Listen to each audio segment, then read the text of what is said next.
Well, good evening and welcome back to another edition of Brothers-in-Law. As you know, I'm your host tonight, Corey Taylor, and I'm with my sidekick, Michael Bradley. For those of you who are new to our channel, Mike and I are both former law enforcement officers. I was a Virginia State Trooper for 7 years, and Michael Bradley is a 26-year veteran out of Pleasanton, California Police Department. We would like to welcome you all to our show this evening. As usual, if you like the content of this video and want to see more of it, please go ahead and smash that like button and hit that notification button down below to stay up to date with all our latest videos that we will come out with. So, Mike, welcome, welcome, welcome. All right, good to be back. Good to get this info out. Good video we got staged here. Uh, Yeah, yeah, yeah, yeah. it's a lot of good talking points on this one. Yeah, oh yeah, it's gonna be some good talking points on this one. Yeah, So yeah. I want to thank those who commented on our video last week. Um, and Mr. Tone, Brother Tone, I did not forget about you to respond to you. I just been uh, indisposed of the last few days, getting myself ready for this colonoscopy test I had today. Just got home a few minutes ago, so I apologize for not getting right back with you, but I will get back to your question Uh, about last week's topic. So keep those comments coming. You know, Mike and I like them, and we'll answer them as we get them in. Um, but without further ado, this incident here, I believe, happened on the 27th of July in Kaufman County, Texas, involving a young lady, 18 years old, who happens to be black, encounters a white officer.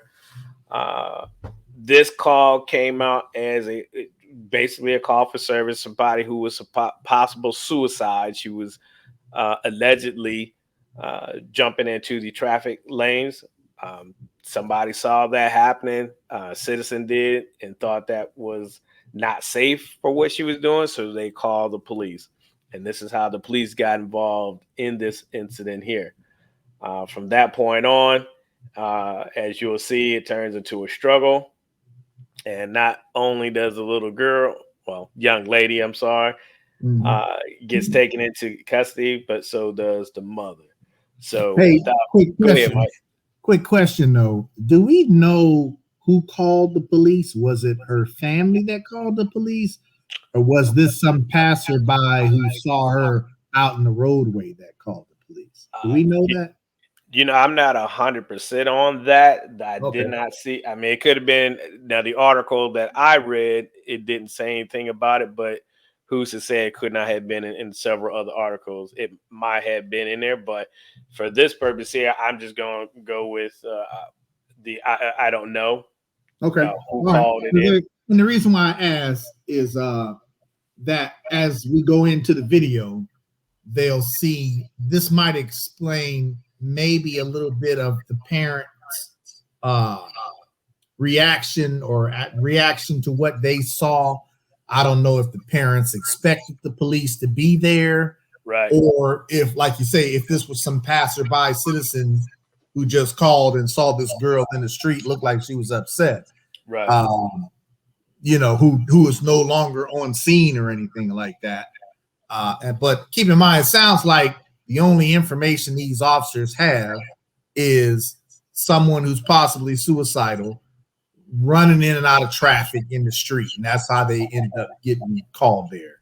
Right. Is that safe to say? Yes. Okay, all right, let's roll with that. All right. Here we Yeah. go.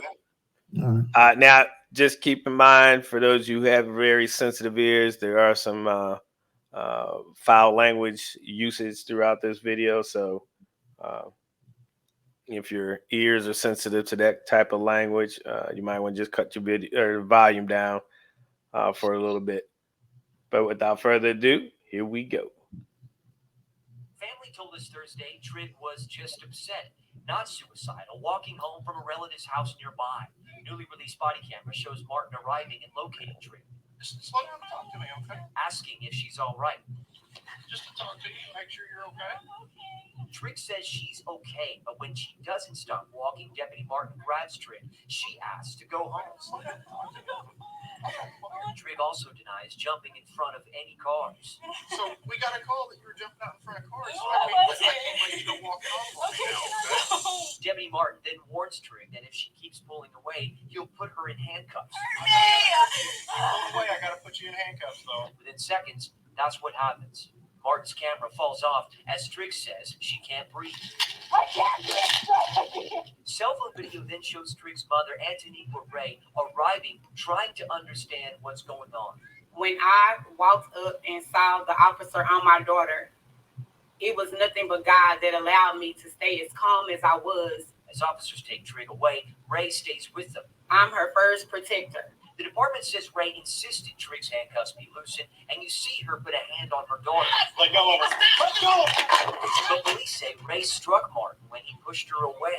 Ray is then arrested, charged with intervening with an arrest and assault on a peace officer. And I was like, I'm just trying to calm my daughter. I'm just trying to calm my daughter. You know, that's the whole part of an investigation. Former Arlington Assistant Chief James Hawthorne did tell us, however, if officers do think someone is suicidal, it's up to them if they need to intervene to prevent something bad from happening. There are times when you have to do that if we're trying to place them into custody or to restrain their movement so that they don't hurt themselves. Kaufman County is now looking to see if Deputy Martin made the right call. He's now on administrative leave, pending an internal affairs investigation. All right. Okay. I'll let you go first, Corey. Well, in my humble opinion, I think the officer did everything right. Now, what would I have done? I think I would have. Now, if she had kept pulling away from me like that, I would have detained her too. Because what's the overall responsibility for the officers is her safety and our safety. Now, keep in mind, he was called to this, so he has to figure out what is going wrong with the situation, and he needs to find out if she is suicidal. Well, if she is, he cannot let her just wander off, and then she sees an opportunity to hurt herself. Then she does that, jumps into the street, and gets ran over by a car and killed or seriously injured. Then that falls back on the officer. Hey, well, why didn't you detain her? Why didn't you put her in handcuffs? You know, he wasn't hurting her. That was a normal way we called escorting a citizen, by having your arm, one hand on their elbow and your hand on their wrist. It's perfectly fine. And trying to hold her. So if he has to come to the point to put her in handcuffs, he's already in that position where he can then put her in the armbar, if will, and then get her into handcuffs safely. Right. But when she starts bucking, and I had to see it from her point too, you know, she just wants to go home and then let her be like that. But you know, you can't go pulling off and on from the police officer like that, and they're trying to get information from you to see what is going on. How can I help you? And I think he did a good job of keeping his composure. He wasn't yelling at her. He wasn't cussing and screaming or anything like that, or calling her out of name. And even if you notice in that video, she was saying she can't breathe before many of this went south. Yeah. And when he was on top of her, if you could see in the video, he wasn't laying on her chest. He wasn't sitting on her chest to restrict any breathing movement. He was actually sitting on her waist area, which is not going to prevent someone from breathing. Yeah, he was pinning her arms down and sitting on her waist area, possibly doing that until he had help to come and safely get her handcuffed and do whatever the next step they chose to do with her. You see what I'm saying? Yeah, and that's just a basic mounting position that he was on. Yeah. You're not going to hurt anybody. You're not going to stop anybody from breathing. Now, she's having all that breathing difficulty because she's, you know, about to cause herself to hyperventilate. Yeah. The way she's carrying on like that. So again, that's just one of those things that an officer has to take with a grain of salt. You know, you were already standing up telling me you can't breathe. Now we get into this position here. You're still yelling and telling me you can't breathe. All right, I had to take that with a grain of salt, but he did what any reasonable officer would have done to contain her so she does not hurt herself. That's what's important. Obviously, he knows by now something is wrong. Right, she's not right upstairs, so he can't just let her overpower him. Even though he is a man, he has to have control, and I think that was in a mount position like that. The way he had her straddled, she was safe. She couldn't hurt herself. She couldn't hurt him until he got back up. Then he was able to get her into handcuffs properly. So I'm gonna leave my point of view right there and let you chime in and see where we need to go from here. Okay. Now, again, we always want to tell people, straight up, this is from what we would consider a reasonable officer's point of view. This is what I would have done. I mean, now, yeah, I'm going to assume that they got the call for service was a suicidal female, very upset, walking in and out of traffic or something to that effect. So I already know going into this that I'm going to basically check the welfare of this person. So I get there and I see her walking. Now, clearly she's upset. I'm going to obviously recognize that she's upset. I probably wouldn't have put handcuffs on her. Now, that's not to say that putting handcuffs on her was the wrong thing to do. We've said on this show plenty of times, there's more than one way of doing things. So putting handcuffs is not necessarily the wrong thing. However, putting handcuffs, she didn't really start to get physically resistive, if you will, until he decided to put handcuffs on her, right? Right. Now, if I'm there just to check the welfare of her, make sure she's all right. It looked like a neighborhood street, a residential street. It didn't look like very many cars coming up and down the roadway at that particular moment anyway. So there wasn't really, in my opinion, didn't seem like a real danger as far as her running out in the road and getting hit by a car. In other words, I could run out in the road and stop the car before a car actually comes and hits her, right? So what I would do is I'm going to walk with her and just try to talk with her. She did make statements of, no, I'm okay. I just want to go home. Okay, well, where is home? Home could have been down the street, right? At which case, I might walk with her going home and trying to de-escalate and explain to her, I'm here to help you. I can't leave here until I make sure that you're okay, right? Now, is this a juvenile or is this an adult? I don't know, right? If it's a juvenile, 18, she's 18. Oh, 18. Okay, so she's an adult. The only call we had was her running in and out of traffic and appeared very upset. So I'm just going to check her welfare. I'm going to walk with her. Hey, if you're going home, I'm going to just walk with you. You got time is on our side at this point, right? Mm-hmm.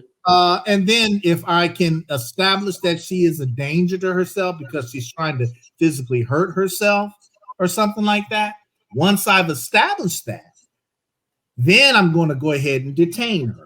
I'm going to say, okay, you need to stop. I think you are a danger to yourself and you need to stop and you need to stay with me and I need to get you some help, right? I'm not going to go to handcuff way automatically until she doesn't want to stop, right? Once I've determined that you are a danger to yourself and you don't stop for me, well, now I got to physically detain you, right? Mm-hmm. I got to put handcuffs on you or do whatever I need to make sure you don't go anywhere because you're going to the hospital on my command. You see what I'm saying? And that's what a lot of people don't realize. Out here in California, they call it 5150, right? Of the Welfare and Institutions Code. When you get called to a call like this and the officer determines that you are a danger to yourself, well, that officer is obligated to physically detain you, however much of that is needed, and get you to a hospital, right? They're required to do that out here in the state of California. It's out of the parents' hands, it's out of family members' hands or anything like that. Once that officer determines you are a danger to yourself, they have to detain you and get you to the hospital to get you checked out. Now, if you get to the hospital and they feel like you're okay, then that's on the hospital. Doctors can release you at that point. You see what I'm saying? But the officer has to detain.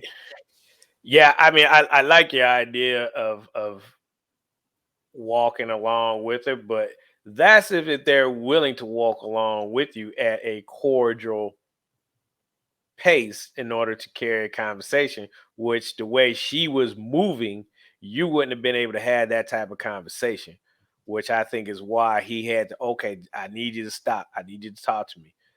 Right. Let's stop right now. Because I mean, how do you know it's not gonna be an ambush and she's not walking you off somewhere and you turn around and getting ambushed, you know? Um, yeah, you can what if that, we can, Monday morning quarterback that, all you want to, but at the end of the day, there's two options you could have done. You could have had her stay where she was, like you just said, or like I just said, and then like you said, walk along with her. But either or, I mean, she still got to comply with you. Yeah, that we agree on. She still has to comply. At some point, she got to understand the police were called on her, and now you're in the hands of the police. But I mean, it's just one of those things. This is a clear example of you got two reasonable officers here telling you a slightly different way that they might handle this call. And that's the point of why we do this show. It's because it's not necessarily a wrong way. That officer shouldn't lose his job because of what happened here today. You see what I'm saying? But there's always, could it have been handled differently? Maybe not better. I don't know. If better might be a matter of opinion, but could it have been handled differently? Yeah. Or it could have been handled the way it was. No one got hurt, right? No one got wrongfully accused of something, or no one even got arrested other than the mom. Did she get arrested? I didn't catch that. Yeah, the mom actually did get and arrested. That's the second half of this discussion. Yeah. The first half is dealing with the 18-year-old, and I don't see anything that this officer did that was necessarily unreasonable. However, in my opinion, I think maybe the physical interaction with the girl could have been delayed, if you will. Maybe it didn't have to come to that. Maybe he could have walked with her, and maybe he could have talked her down enough to stop. But again, I see what you're saying, Corey. That, how long or how far are you going to walk with this girl? You see what I'm saying? Before you have her stop and figure out, okay, you got to talk to me and tell me this is why I'm here. Now you tell me what's going on. You know what I'm saying? I mean, there's situation. I mean, situations going to dictate what you're going to do. And that's why we say, it's more than one way to skin a cat. Which one is just going to make the most sense? Yeah. Right. I mean, at the end of the day, I mean, nobody got hurt, which is always a good thing. Yeah. And you just have to look at this point was department policy violated. Yeah. Okay. Did he act unprofessionally? Outside of department, yeah. Did he act outside the department policy? Yeah. Yeah. You gotta look at that. Now, the question then is, and see, these things happen so fast because I know somebody's going to say, well, this is why we need health workers, social workers out there. Well, guess what? You didn't have time to get a social worker out there to this situation to get her under control because it just happened that fast.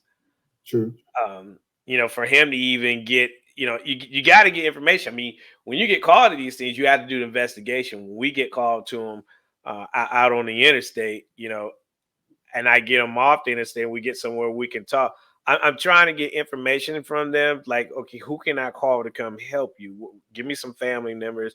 Is there somewhere I can take you before I, take them to, one of the shelters or something, or to one of the hospitals to get evaluated, or call the paramedics out there to evaluate them, and then allow the paramedics to uh, get them to the hospital. Right. But the investigation has to be done in these type of situations, so the officer knows what he or she has to do. Right? If I can't communicate with this individual and she's acting like this, then you leave me no choice but then to have to go hands on. It's not like this is just what he wanted to do.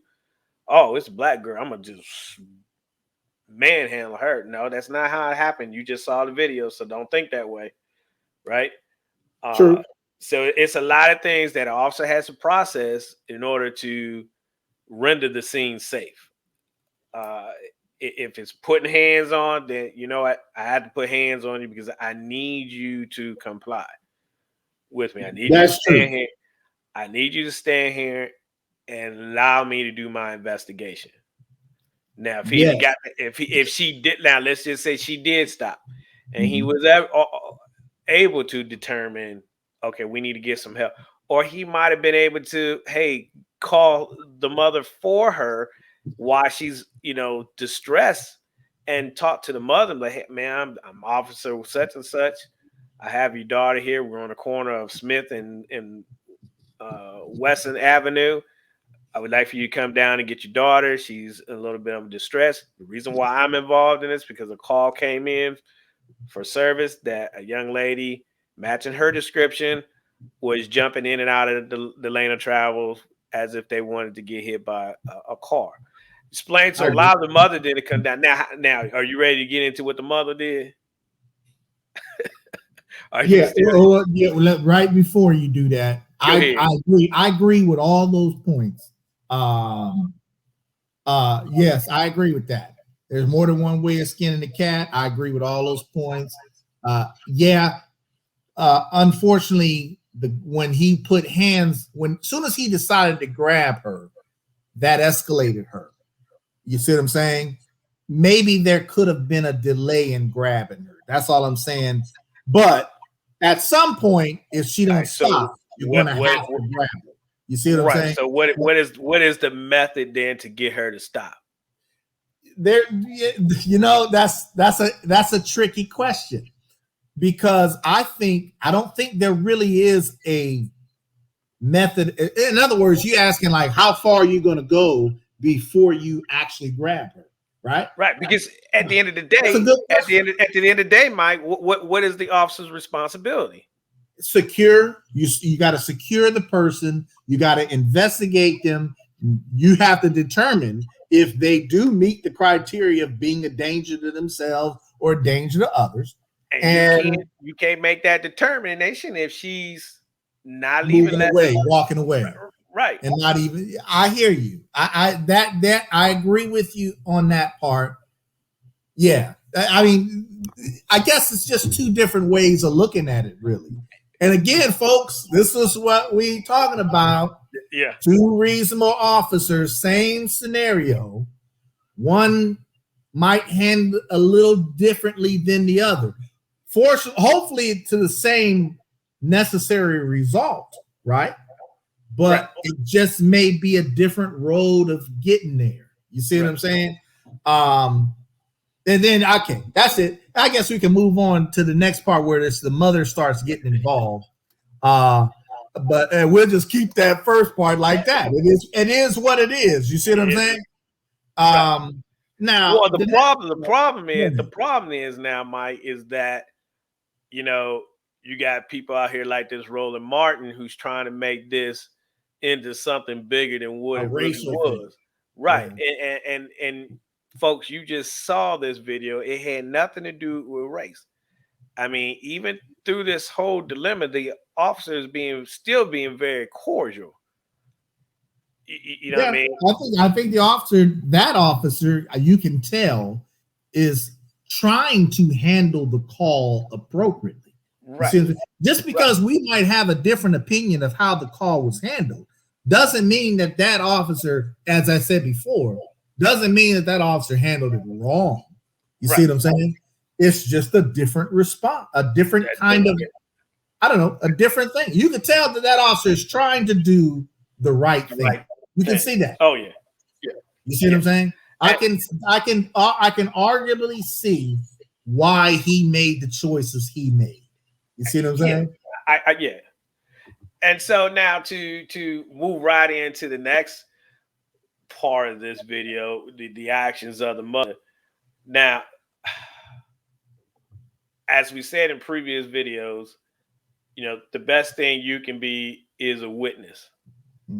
Even if it's your own child. Even if it's in your own child. Even that's true.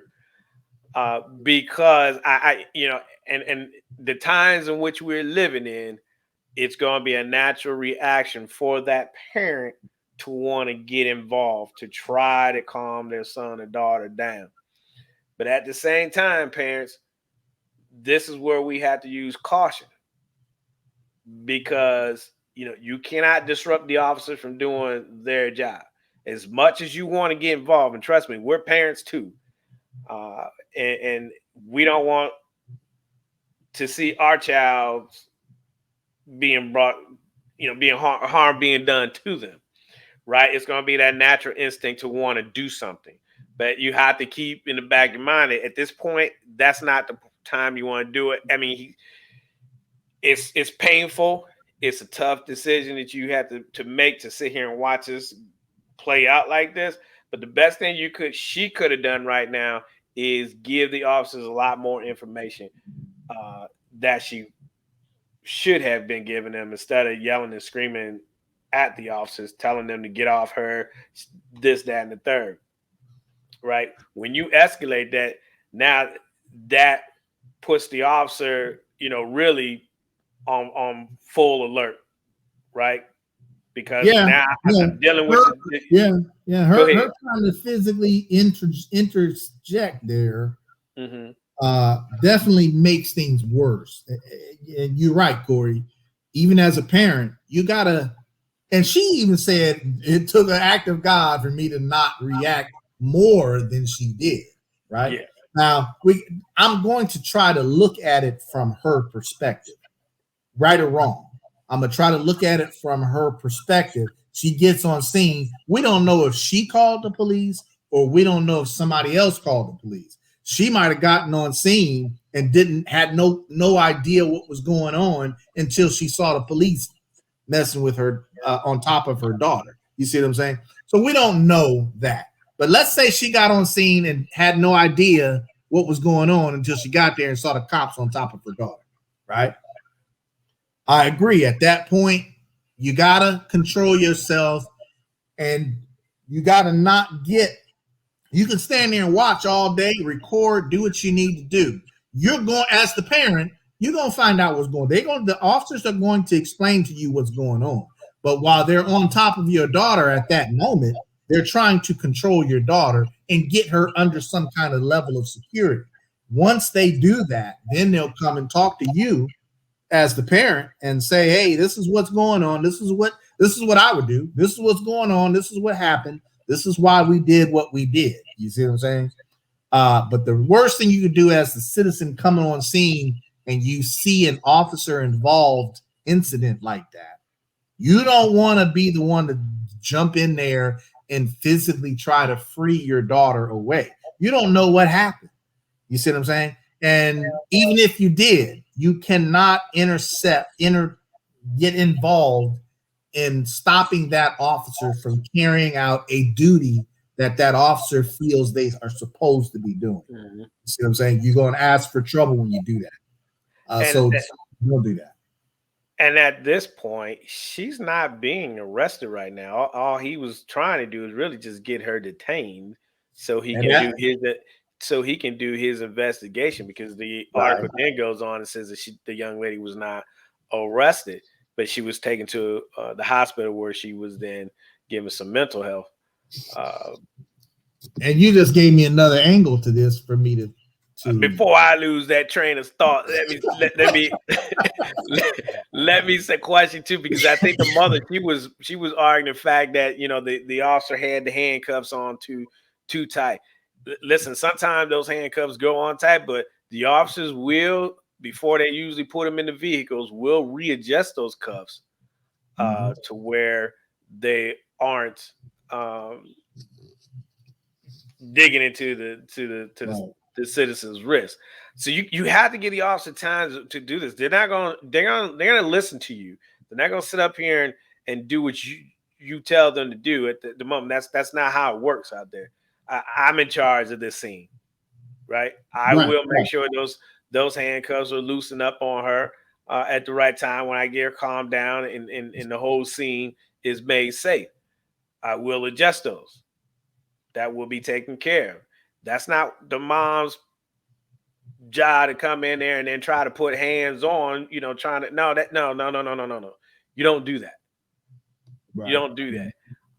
You just make things for now. She gets arrested and she's got some charges against her. And then I think I also read too that she already had some other outstanding warrants or something other like that. So she just hooked her own self up.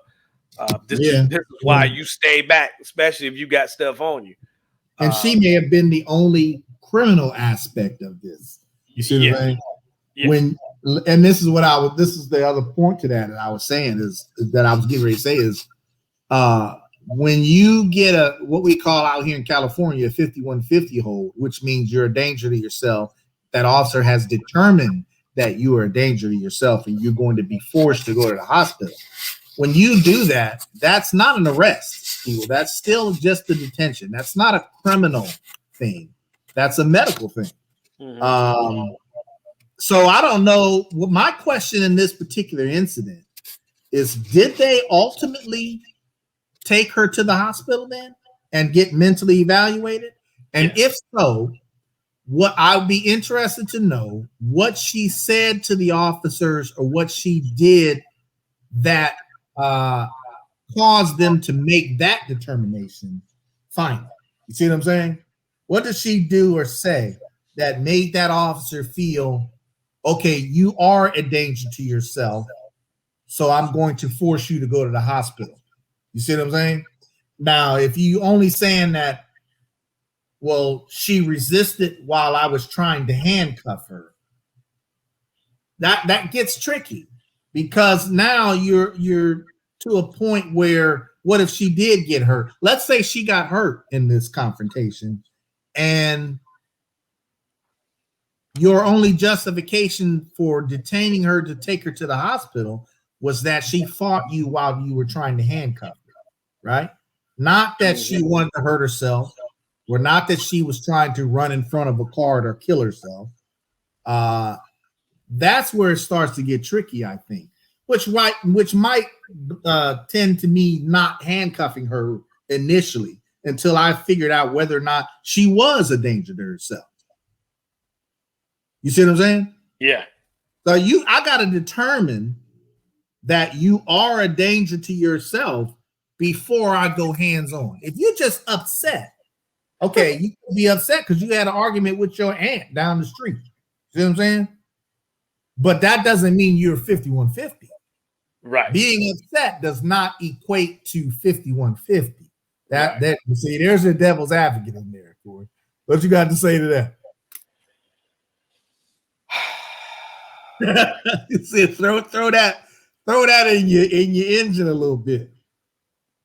Well, I think though, like you said before you rolled into that aspect of it, I think it would have been nice to know what that conversation was between them.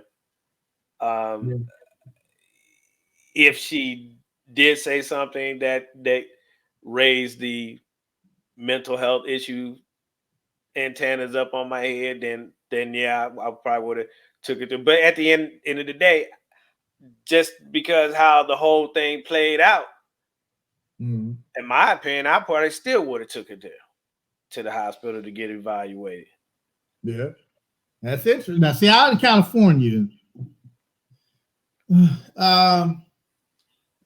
There was maybe one time where I placed someone under what we call a 5150 hold because I felt she was a danger to herself.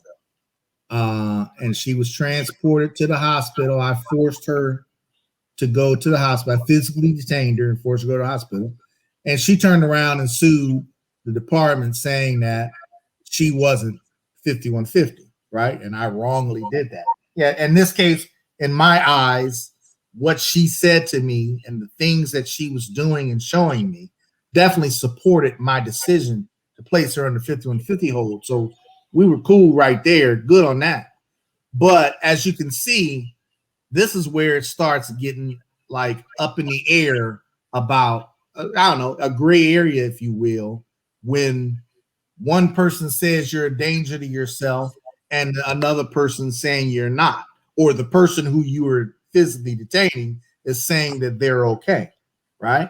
Now, on an officer's end, if I'm gonna place you under 5150, obviously I got to write all the documentation that supports my decision that says you are a danger to yourself or somebody else, right? Yeah. See, what we're looking at that moment in time Yeah, yeah. We are versus too. We are too.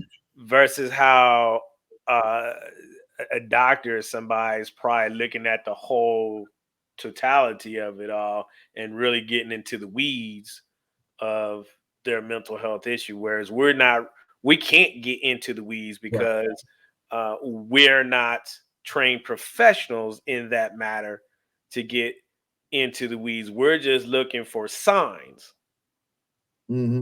of that, you know what, something is wrong here. This is not what a normal person would say, or this is not what a normal person would do. For example, Okay. for me, one time I had a guy suicide call on the interstate. He stops his car and walks probably about 50 yards up away from it, and then steps right in front of a semi tractor trailer. Doesn't get killed, but breaks his ankle. Uh, some evaluation. Hey man, well he was going to hospital anyway. I turned him over to you guys. I don't think, this is what happened in this moment. This is what happened. This is what did. But based on all that, I think he needs to be reevaluated, and then let the doctors know. And all That's right, it. y'all make that decision from here on out what you do. But based on that moment, right, of what I had to deal with him, my determination was that's first of all, you don't park your car on the interstate, you don't walk on the interstate, and then thirdly, you step into a tractor trailer, right? So what does that tell you? That's 50. You a danger to yourself. Right, right, And you right. can argue a danger to others because Yeah, you could right. cause the tractor trailer to make a sharp turn and crash into something else. Yep, So yep, yeah, I see what you're yep, saying right there. I yep. think So, at the end of the day, like you said, we want people to understand that for welfare checks, mental health evaluations, once you call the police and you get them involved, the ball is in the police officer's court to determine if they are a danger to themselves. So if I get on scene and I determine that someone is a danger to themselves, okay, there's nothing that that family member or that parent or anybody else is going to be able to do to stop me from getting you help. You see what I'm saying? The officer is not there to take you to jail on a mental health evaluation.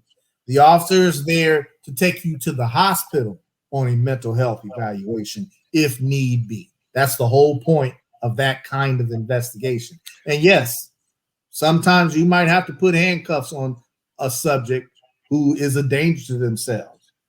You know what I'm saying? So just keep that in mind. here's my question. Mhm.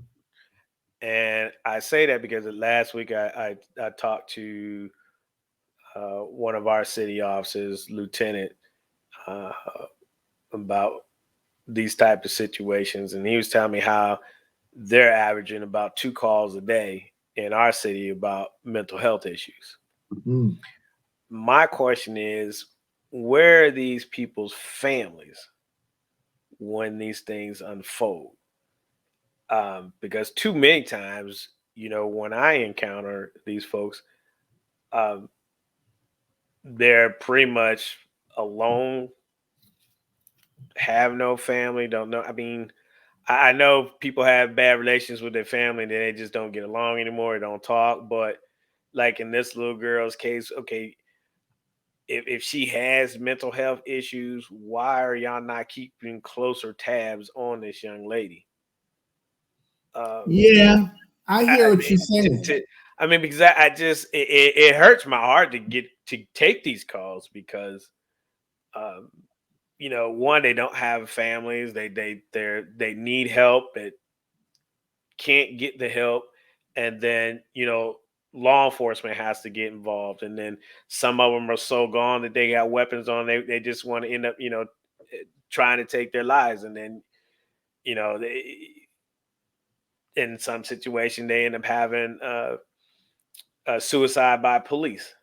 And and I thank God I never was put in that type of situation. But I don't know. It's mental health is a big issue that we really need to tackle.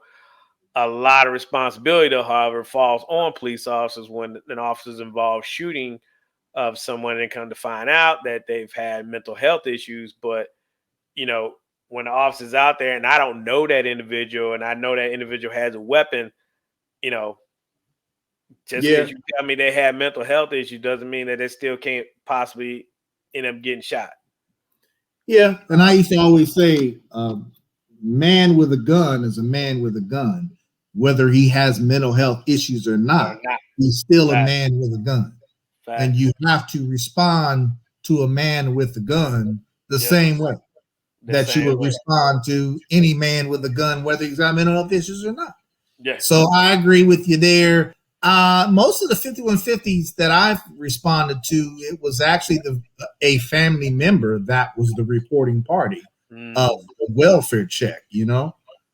Fortunately, and throughout my career, I haven't had a 5150 that went south, like somebody actually killed themselves while I was trying to evaluate them, or where it was a fresh suicide where they called for a 5150 evaluation. Mm. Yeah, I've had responded to suicides before, sure, but not in 5150 examination type stuff. So mental health is huge. It Mental is. health It is a is. huge issue to tackle. Officers get a lot of training, but whether citizens realize it or not, we get a lot of training on mental health. But again, we're not mental health professionals. You see what I'm saying? We're not doctors. We No, have to treat it like a band-aid. We're the band-aid. That's it. To that's get it. you some help into a hospital, and then it's up to the doctors to decide what to do for you from that point on. Yep. So let us know what you think about this video. If you like the content of this video, go ahead and hit that like and share and subscribe button. And let us know what you think. Here's the question for tonight. Do you feel that the officer handled this call correctly? Uh, and if not, what do you think could have been done better? Yeah, Let us know. We'd like to hear your comments and your thoughts on that. So, with that being said, I think we'll wrap this one up for this week. it's a good And one. as always, check us out every Thursday. We come out with a new video. If you want to hit us up on Facebook, we're at the Brothas-in-law, or over on Instagram. There you go, at Brothers-in-law _21. Uh, Hit us up. Let us know what you think. If there's a particular topic you would like for us to go over, uh, to shed some light on some things for you, hit us up. Let us know. We'll be glad to talk about it. Maybe bring you on and have Yeah. that discussion with you. Oh yeah. So, Go ahead. so let us know. Let us know. We're gonna try to set another date to go live again.